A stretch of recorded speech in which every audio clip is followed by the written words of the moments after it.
Sir hypo और hyper दोनों चीज़ एक बच्चे में हो सकती है क्या? सबसे पहली बात इसमें समझना ये है कि हाइपर कोई बीमारी नहीं है। मैंने एक वीडियो में क्लियरली समझाया था कि प्रीफिक्स है ये, हाइपर और हाइपो। प्रीफिक्स मतलब कि उपसर्ग होता है, किसी भी शब्द के पहले जुड़ेगा तो उसका मतलब बदल जाएगा। टेंशन है, उसमें हाइपर आ गया तो हाइपर टेंशन, हाइपो जोड़ दिए तो हाइपो टेंशन। तो टेंशन में एक ज़्यादती हुई और कमी हुई। हाइपर टेंशन मतलब टेंशन ज़्यादा है, हाइपो टेंशन मतलब टेंशन कम है। टेंशन कहाँ है? वो ब्लड ये से रिलेटेड है, ब्लड प्रेशर से रिलेटेड ये चीज़ें हैं। तो ब्लड वेसल में टेंशन। पेरिफेरल रेसिस्टेंस अगर बढ़ता है तो क्या होता है कि हाइपर टेंशन होता है, ब्लड प्रेशर ऊपर बढ़ता जाता है। और पेरिफेरल रेसिस्टेंस कम हो गया तो क्या होता है कि वो नीचे ब्लड प्रेशर लो होता है। तो ये एक कंडीशन हो गया मेटाबॉलिक कंडीशन के हाइपर और हाइपो। एक ही पेशेंट में दोनों चीज़ नहीं होगा। अब उसका कहेंगे कि ब्लड प्रेशर हाई भी है लो भी है, कैसे होगा? वही ब्लड प्रेशर है तो वो या तो हाई है और या तो लो। इसी तरह से अब बात कर रहे हैं कि एक्टिव एक टर्म है, उसके पहले हमने जोड़ दिया हाइपर, ये प्रीफिक्स है तो हाइपर एक्टिव हो गया। तो नॉर्मल एक बच्चा जो होता है उससे ज़्यादा एग्रेसिव रह रहा है, ज़्यादा बेचैन रह रहा है, ज़्यादा ये चीज़ें हो रही तो वो हाइपर एक्टिव है। हाइपो एक्टिव में क्या होता है कि एक नॉर्मल जो ये होता है और उससे कम एक्टिव है, उसको ज़्यादा रिस्पॉन्स नहीं कर, जैसे वो बच्चा है कर रहा है, वो एक जगह बैठ गया तो हिल नहीं रहा। तो इसमें जनरली ओबेसिटी वगैरह कंडीशन में या फिर सीवियरिटी ज़्यादा हो तो फिर बच्चों में इस तरह की प्रॉब्लम होती है कि वो क्या करेंगे कि नॉर्मल बच्चों से कम ही एक्टिव होंगे, कम ही रिस्पॉन्स करेंगे, कम ही। तो ये दोनों एक ही बच्चे में नहीं होंगे। उनके कहने का मतलब अगर वो जो कहना चाह रहे हैं वो अलग टर्म। इस बच्चे में सेंसरी प्रोसेसिंग डिजॉर्डर है, ये आए भी थे हमारे यहाँ। तो सेंसरी प्रोसेसिंग डिजॉर्डर में जैसा मैंने बताया कि एक होता है कि सेंसरी ओवर रिस्पॉन्सिबिलिटी होती है और एक अंडर रिस्पॉन्सिबिलिटी होती है। दो तरह के इसमें सिम्टम्स मिलते हैं। तो ओवर रिस्पॉन्सिबिलिटी जो होती है कि किसी भी स्टिमुलस को लेके ओवर रिस्पॉन्सिव होगा बच्चा, मतलब कि ज़रूरत से ज़्यादा वो रिएक्ट करेगा। और अंडर रिस्पॉन्सिबिलिटी में क्या होता है कि वो जहाँ रिएक्ट करना चाहिए वो करेगा ही नहीं, बिल्कुल भी उसको कोई मतलब नहीं है। तो ये हो सकता है कि दोनों ही प्रॉब्लम हो सकती है, ओवर रिस्पॉन्सिबिलिटी, अंडर रिस्पॉन्सिबिलिटी। तो उस इनके बच्चे में वही कंडीशन हो सकता है कि वो क्या हो रहा है, किसी किसी चीज़ को लेके ज़्यादा एग्रेसिव हो जा रहा होगा, ज़्यादा ये हो जा रहा होगा। तो वो चिड़चिड़ापन वो टेम्पररी ये है, फिर उसको डाइवर्ट कर दिया जाएगा तो दूसरे ओर चला जाएगा। वो कहीं कहीं अंडर रिस्पॉन्सिव है तो नेम कॉलिंग रिस्पॉन्स पे बच्चे नहीं ये करते हैं तो ऑडिटरी वहाँ पे ये हो रहा है कि ऑडिटरी अंडर रिस्पॉन्सिबिलिटी कह सकते हैं कि वो उनको बोल रहे हैं, वो सुन रहे हैं लेकिन प्रॉपर रिस्पॉन्स नहीं कर पा रहे हैं। तो ये प्रॉब्लम है। और किसी किसी चीज़ को लेकर, कभी कभार टच को लेकर बच्चे का कोई चीज़ छुआ है तो उसको टच कराएंगे तुरंत हाथ खींच लेगा, वो छूना नहीं चाहेगा। कई बार टैक्टाइल सीकिंग नेचर होता है तो जो हाथ खींच लेगा वहाँ ओवर रिस्पॉन्सिबिलिटी वाली बात है, tactile over responsibility.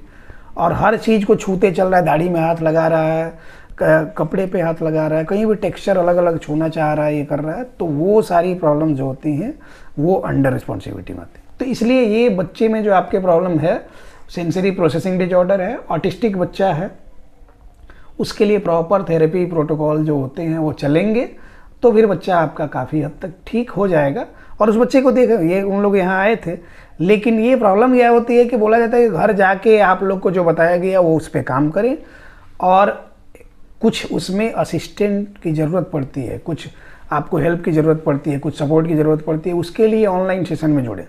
Online session में जुड़ने से आपको एक रफ आइडिया मिलते रहेगा कि आपको करना क्या है आगे। तो जो लोग नहीं जुड़ते हैं तो फिर उसके बाद आगे कुछ दिन करेंगे वही सारी चीज़ें, फिर उससे कुछ रिस्पांस नहीं दिखेगा तो फिर उन लोगों को लगेगा कि ठीक नहीं होगा और फिर होपलेस होते जाते हैं। तो प्रॉब्लम ये हो, आप वीडियो देख रहे हैं अगर रेगुलर बेसिस पे तो सिर्फ वीडियो देख के बच्चे को ठीक नहीं कर सकते हैं। उसके लिए रेगुलर बेसिस पे आप या तो हमारे साथ ऑनलाइन सेशन में जुड़ें या कहीं फिजिकल सेशन में जाएं, लेकिन बच्चे को लेके जाना होगा। उम्र निकलते जाएगी बच्चे की, फिर प्रॉब्लम बढ़ जाएगी। सर रोहित पुरी का सवाल है। सर मेरा बेटा 3.5 ईयर का है और एनी टाइम कुछ ना कुछ बोलता रहता है, जो वर्ड पहले सुन चुका होता है और बीच बीच में अचानक चिल्लाता है, खास करके मेरी और मेरी वाइफ के सामने घर पर। हम 2 लोग ही रहते हैं, स्कूल में नहीं चिल्लाता है, कैसे मैनेज? रोहित पुरी, अभी आप नया नया जुड़े हैं, ये हमारे साथ जुड़े हैं, तो जो असेसमेंट का सेशन था तो उसमें हमने सारी चीज़ें ये की पूछी इनसे। तो ये शायद आर्मी में है या फिर कहीं, तो ये ड्यूटी में रहते हैं, तो इसलिए घर पे ये रहते नहीं हैं ज़्यादा, तो इनकी वाइफ संभालती हैं बच्चे को, मतलब ये देर से आते हैं तो वाइफ ही संभालती हैं।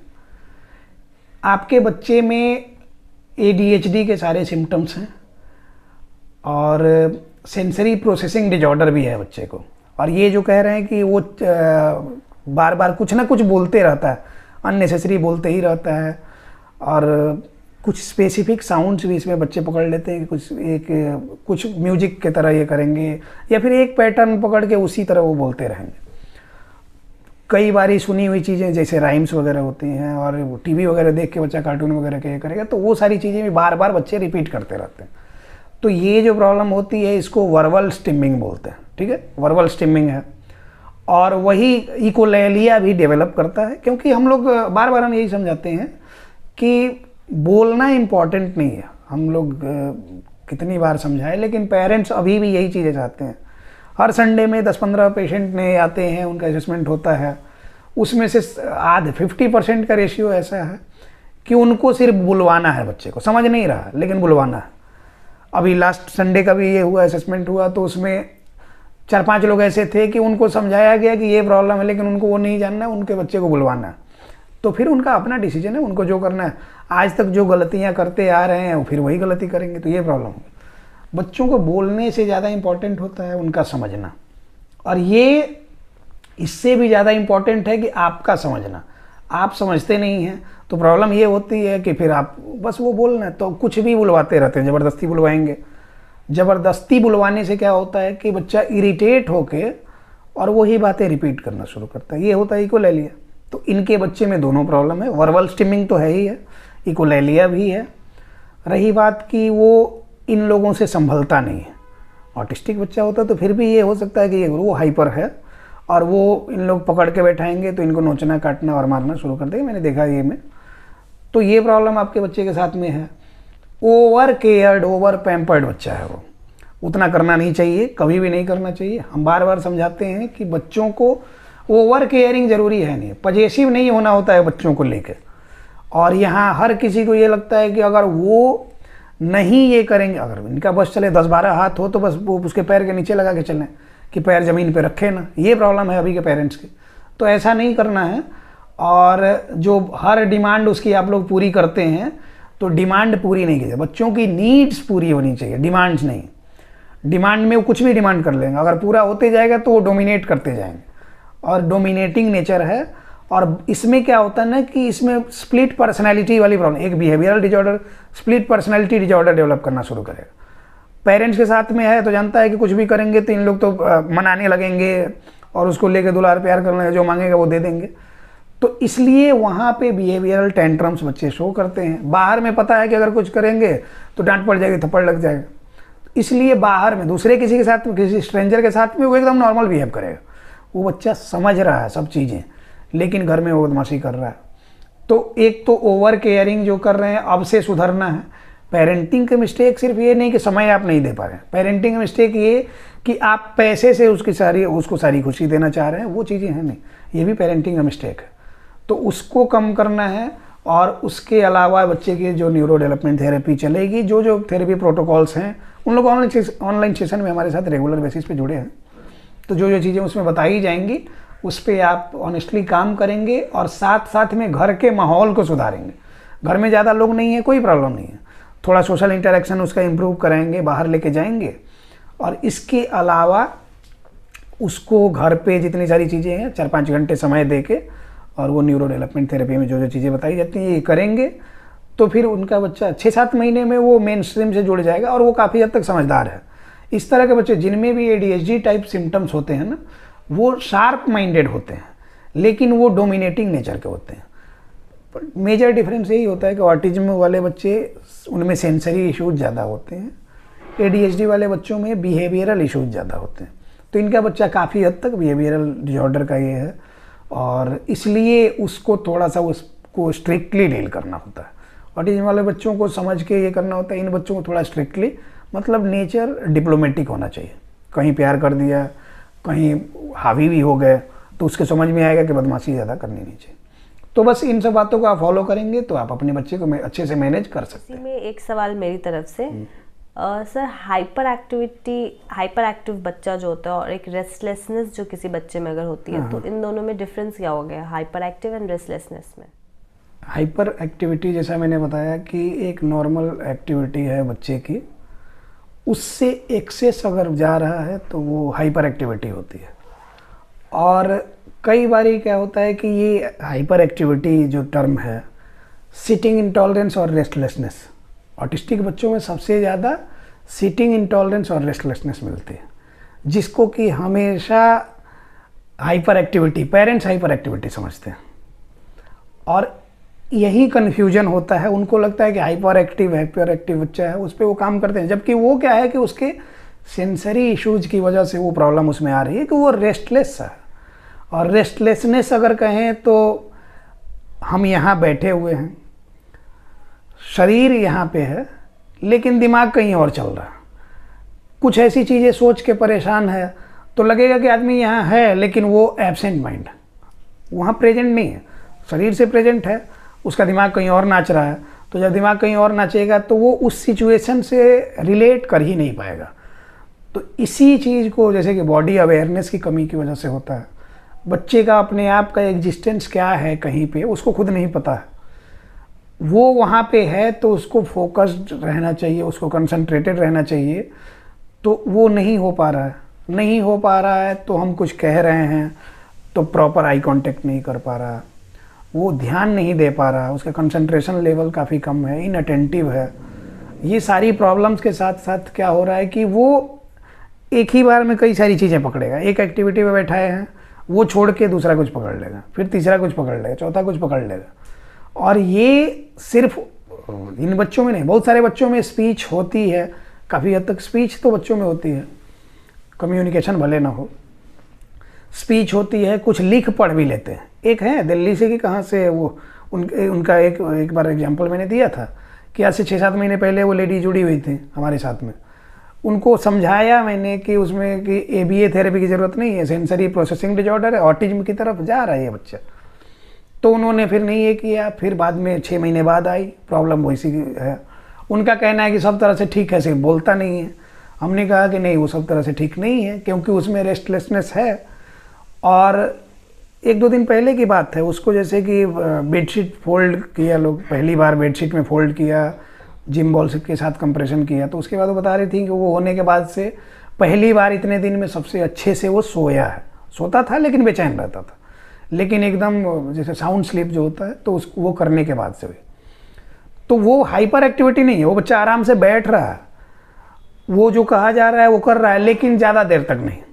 वो अपने हिसाब से चाह रहा है, वो जो कराया जा रहा है वो नहीं करके उसको कुछ और पकड़ना है। जैसे वो बच्ची आती है खुशी, हाँ, वो क्या करती है कि एक एक्टिविटी पकड़ी, फिर नया कुछ दिख गया तो उसको चाहिए तो चाहिए। वो हाइपर एक्टिविटी नहीं, वो भी रेस्टलेसनेस है कि एक चीज़ से दूसरे पे स्विच करना, दूसरे से तीसरे पे स्विच करना, मतलब कि जल्दी बोर हो जाना, किसी दूसरे पे स्विच कर जाना। तो ये प्रॉब्लम्स जो है ना, वो रेस्टलेसनेस में आती हैं। इसके अलावा बैठाया जाएगा, कहा जाएगा कुछ, वो करेगा कुछ। कई बार बच्चों को क्या, और पेरेंट्स की वजह से भी इसमें सबसे बड़ा इसमें प्रॉब्लम क्रिएटर पेरेंट्स।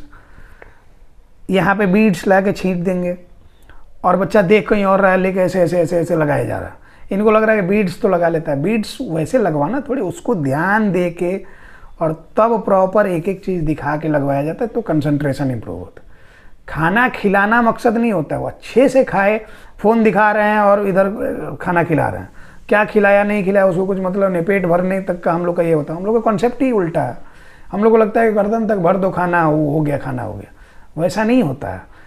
और बहुत सारे लोग हैं कि जो कि स्ट्रेस और डिप्रेशन तक के कंडीशन में, वीडियो देख देख के, और वो क्या कर रहे हैं कि 12-12, 13-13 घंटे अपने तो खुद ही मेंटल प्रॉब्लम से जूझ रहे हैं, बच्चों को भी साइकोलॉजिकली और फिजिकली हैरेस कर रहे हैं। तो वो भी नहीं करना होता, ज़बरदस्ती कुछ भी नहीं करना है।